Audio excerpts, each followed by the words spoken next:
avaliação crítica dessa questão, porque a violência gera violência, né?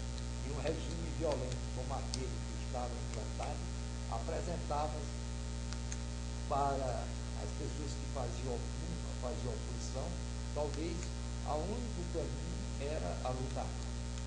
Inclusive, a época quando houve, em 66, a eleição, na época que houve a eleição, não acho que foi posteriormente que houve a eleição, houve a grande campanha de voto nulo. Não é? No voto nulo, porque ninguém acreditava na saída institucional. Né? A época também, o grande divisor de água do Congresso de Viúna, que foi em 68, foi justamente a discussão que se travava entre você fazer uma atividade de massa, aberta, pública, ou fazer uma atividade fechada, com estrutura militar, de garantir o Congresso mediante todo um aparato, né, de estratégia, né, de segurança, mas baseado numa estratégia militar. E essa posição, a minha posição que eu defendi à época, era a posição de que o Congresso deveria se realizar na Universidade de São Paulo, na USP, com massa, com representação, publicamente, e se a repressão o reprimisse, teria que fazer em massa em todo mundo. E quando outros setores, que eram os setores que depois optaram pela luta armada, já defendia a estratégia militar, que foi a que prevaleceu. Foi feito um Congresso de Viúna, as pessoas iam para o Congresso sem saber o local certo, de uma senha, se encontravam no local, ele dialogavam outros estudantes que lá estavam, e esses não conheciam, levavam para o determinado local. Sendo que, do Brasil todo, um congresso com mais de 2.000 pessoas, era impossível, 3.000 pessoas, era impossível você manter isso em sigilo e ninguém tomar conhecimento. A primeira coisa que ocorreu, que a cidade de Viúna, era a cidade de São Paulo, foram comprar pão na padaria e comprar todos os pães, não sei o quê, e os órgãos de repressão que estavam atentos receberam informação e que estava acontecendo alguma coisa anormal naquela região. Todo mundo sabia, porque havia sido inspirado nas todas as faculdades e representantes para o mundo, sabia que ia ter o Congresso, sabia que aquele Congresso ia se realizar, não sabia o local.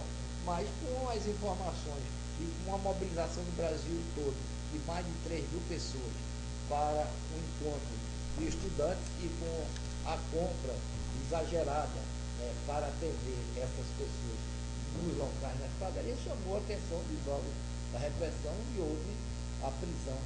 E inclusive foi detectado algumas armas com os estudantes que estavam fazendo a segurança do Congresso e todas as lideranças e pessoas em potencial lideranças foram todas fichadas, porque foram todos presos, né?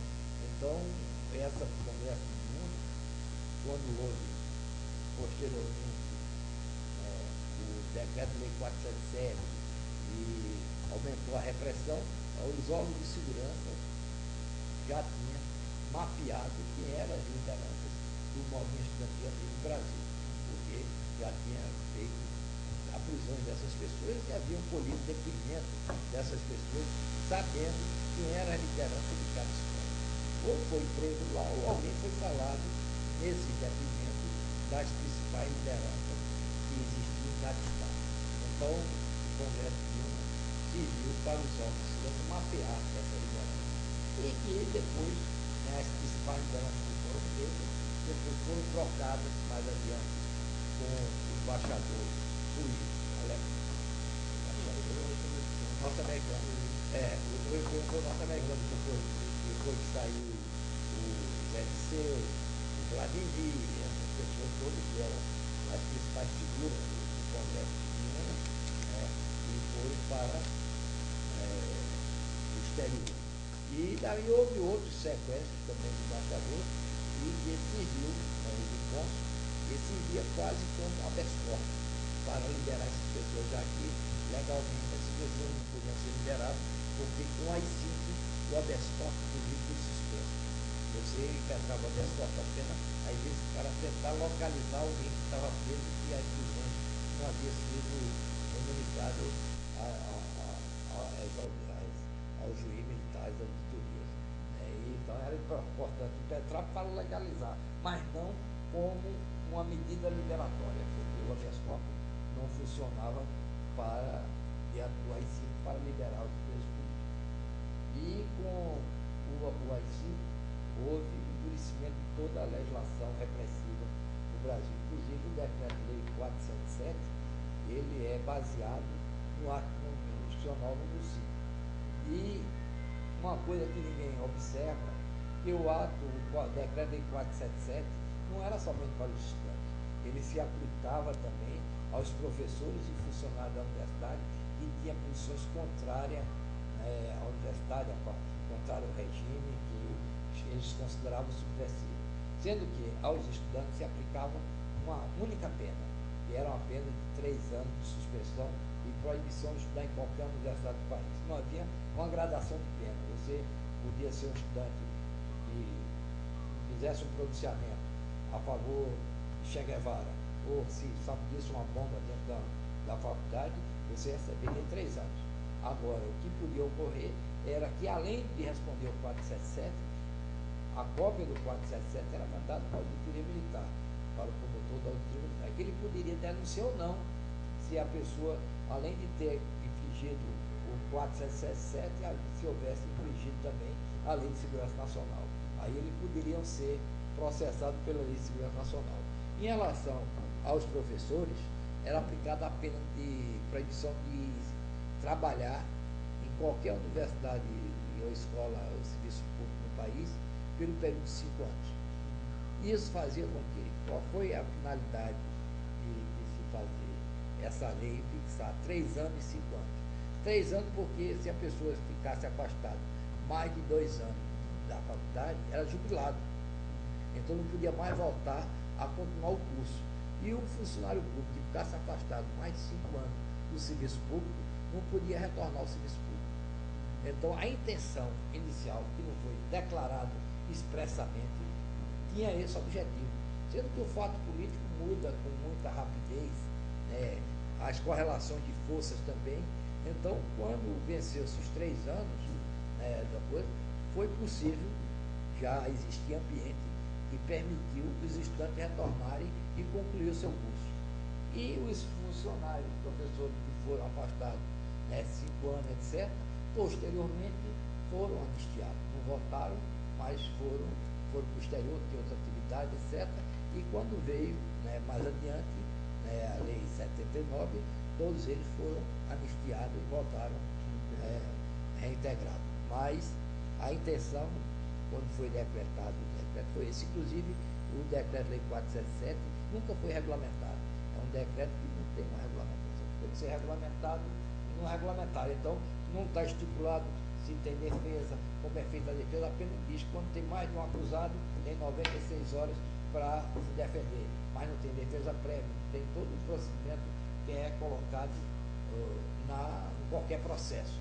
Não tem um procedimento de defesa, porque não foi regulamentado o Decreto-Lei 477. Era um decreto apenas com finalidade de expulsar aquele estudante que se atribuía à prática de atividade subversiva. Isso é interessante observar. E na Faculdade de Direito da Universidade Federal de Pernambuco, que é a Faculdade de Ensino de Direito, cultua o direito, tem estudantes que foram expulsos pelo 477 que não responderam inquérito, que foram testemunha no processo do 477. Tem Valdomiro Pereira Barra e Marlene de Vila Nova, que foram ouvidos no inquérito, mas não como indiciados.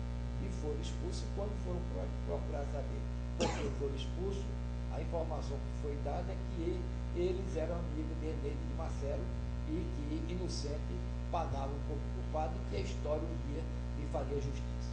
Isso foi dito pelo representante do Quarto Exército quando o Valdomiro procurou, através de amizade e contato com algumas pessoas do regime, inclusive da própria Margarida Cantarelli, que eu conhecia, e recomendou. Ela era chefe da Casa Civil, parece,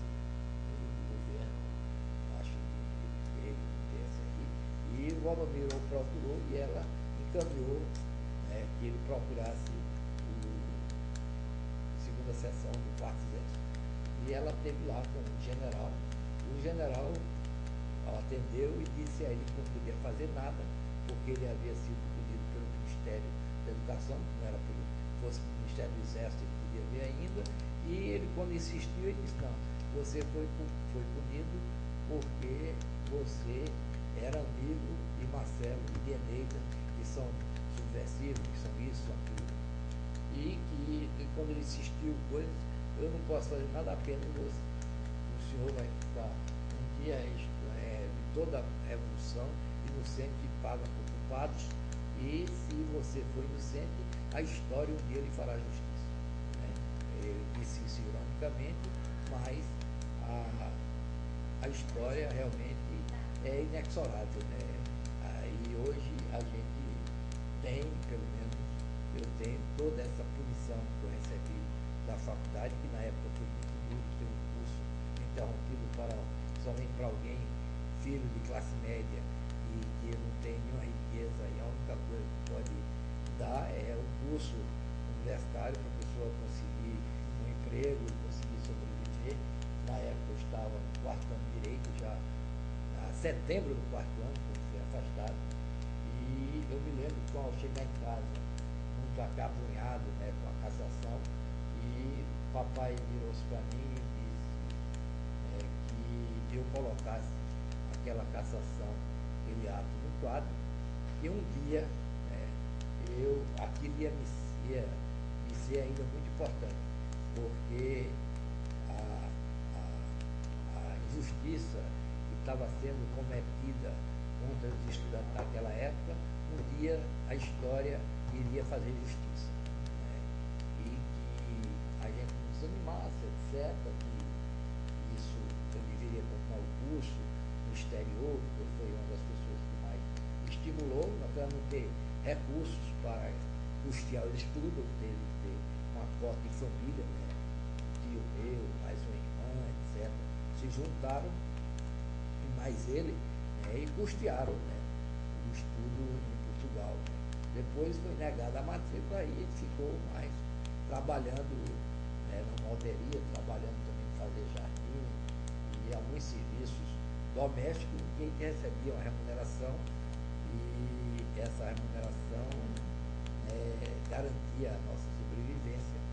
Além disso, a gente fazia refeições no restaurante universitário em Louvain, na Bélgica. E enquanto esteve em Portugal, a gente morava na casa estudante do Brasil e também fazia as refeições no restaurante universitário. A casa estudante do Brasil, Portugal ou na França? O quê? Não, esse casa estudante. A casa estudante em Portugal. Na França fiquei na casa de Casimiro, Maranhão, mas fiquei pouco tempo, fiquei uns 15 dias, e de lá eu fui para Louvain, para Gand, e depois para Louvain, e lá na Bélgica eu permaneci em torno de 5 meses. Né? E depois saí viajando, fui para Holanda, Amsterdã, fui para Alemanha, Roma, E lá nesse país tinha uma comissão diagnóstica de tinha, sendo que